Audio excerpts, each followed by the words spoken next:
presenting the 2008-2009 South Carolina Junior Book Award nominees. The South Carolina Book Award program is sponsored by SCASL, the South Carolina Association of School Librarians, and by your school library media center. Prince Julian and Isabel become best friends while being raised by a peasant family, only to discover that they are both of royal blood. Prince Julian is sent to the kingdom of Britannia, and Isabel is sent to her father's home in Moranmore. When a war is imminent between the two nations, Bella disguises herself as a boy to travel safely to warn Prince Julian of the danger. It's 1929, during the Prohibition era in Newport, Rhode Island. Reuben and his friend Jed Mackenzie find a dead man wearing a tuxedo washed up on the beach. While they go to report it to the police, the body disappears. Discover what happened that day to the rum-running boat, the Black Duck. 12-year-old orphan Samuel Collier lives by his wit and anger in the streets of London until the magistrate assigns him to be the page to Captain John Smith. Samuel's journey begins in 1606 on the Virginia Company of London's ship, the Susan Constant, which is headed for the New World.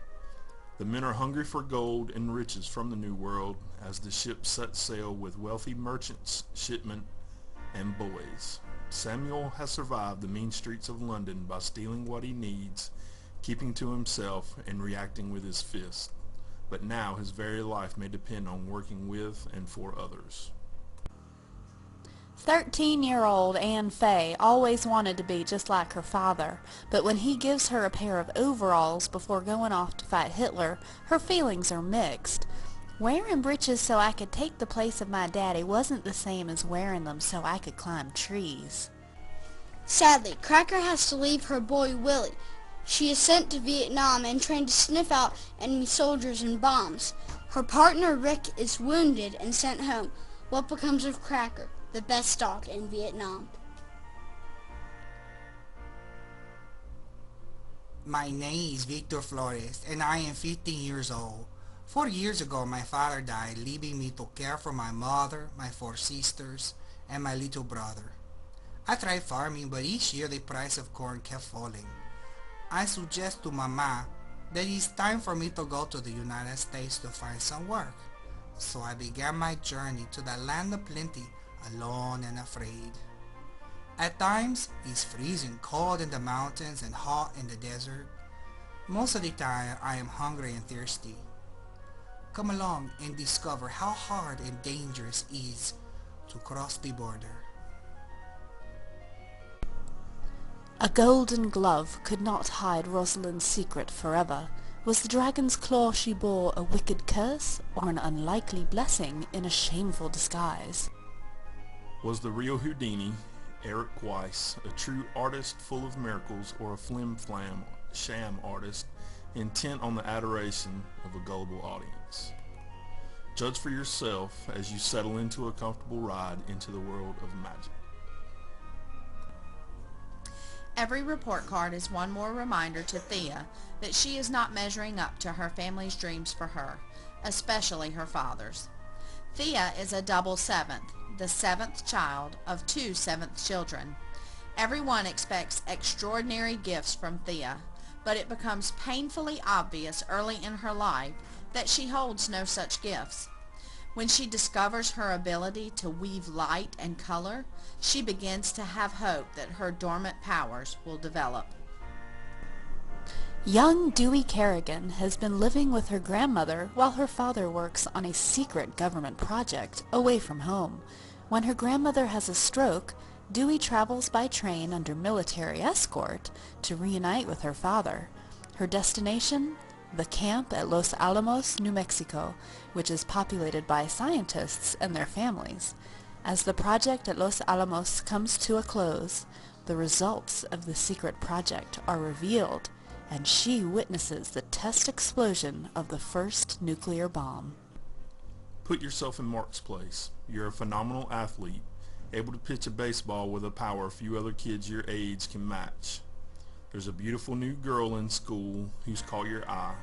You'd give anything to be able to talk to her. Your mom's advice is to just be cool. You don't want to seem too eager. You're an average kid with a mom you can turn to, a kid sister who gets on your nerves, and a dad who sometimes pushes you too hard. Sounds pretty much like any kid in your class, doesn't it? And then one day, your dad gets the call that will change your life. He has cancer, and things don't look good. In 1 second, your average life becomes almost unbearable, and you're not sure how you'll ever be able to control the anger and fear that grows inside you. How can you even think of that great new girl or the baseball game that's coming up when your dad is dying?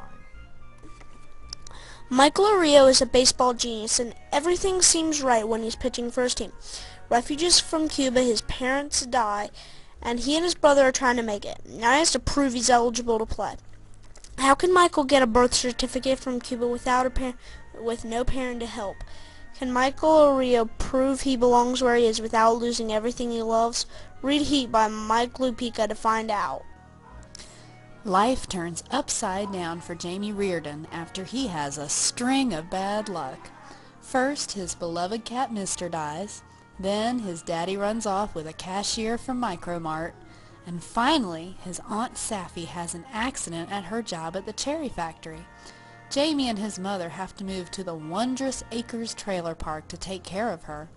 After the accident, Aunt Saffy has no short-term memory. The blow to her head caused Saffy's memory to develop a skip, like an old phonograph record with a scratch. Will Jamie be able to help Aunt Saffy jump the scratch? And will he be able to overcome the last bad thing that happened to him? Have you ever been afraid to look in the mailbox, not knowing what letter you would discover? Yet each one leaves you trying to put the pieces together. The daily puzzle of who is leaving the letters intrigues Gabe. Not only that, there are also items being moved in the house, and strange gifts are appearing. Weaving science, history, culture, and folklore, award-winning writer Albert Marin offers a look at rats that goes from curious to repulsive, horrifying to comic, fearsome to inspiring. This was all it took. A thoughtless moment, a miscalculation, forgetfulness, a split second, a misstep, and the experienced trapper, an old Indian, Albert Least Weasel, was caught in his own trap in the northern Alaskan wilderness. Hi, my name is Lise. My mother was seriously injured in a car accident. She moves my brother and me to Fiddle Beach so she can recuperate. I am not happy about this. I had big plans for the summer. This house is dilapidated and Mom's old boyfriend is spending too much time with us. I hate and fear the ocean. I meet Ben, the neighbor who lives near the ocean, and he begins to make me feel better about it. But then Hurricane Fern arrives. It makes me think about what is really important after all. What would you do if you could talk to a computer? No more boring typing or using a mouse, but actually use your thoughts to communicate with the computer's processes. Imagine the power you could have. You could control cars, games, and even some buildings just using your mind. Welcome to the world of Johnny Turnbull. Sold into slavery on the ring planet Orbis 1, Johnny was prepared to spend his life rooting through mechanical garbage for his alien masters. But Johnny discovers he is the first known human soft wire, a being who can talk to a computer using his mind. This makes Johnny very valuable to some and very dangerous to others because society on Orbis 1 is built on computers, and to be able to talk to one is a useful and potentially deadly power.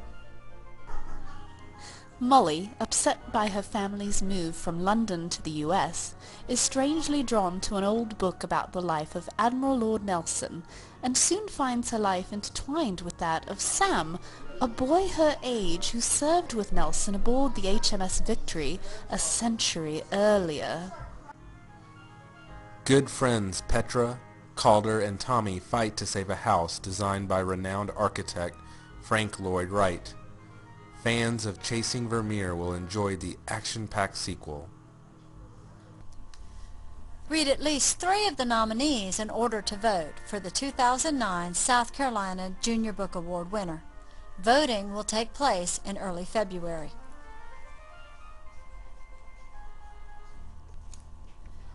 This program is brought to you by your local media center and SCASL, the South Carolina Association of School Librarians.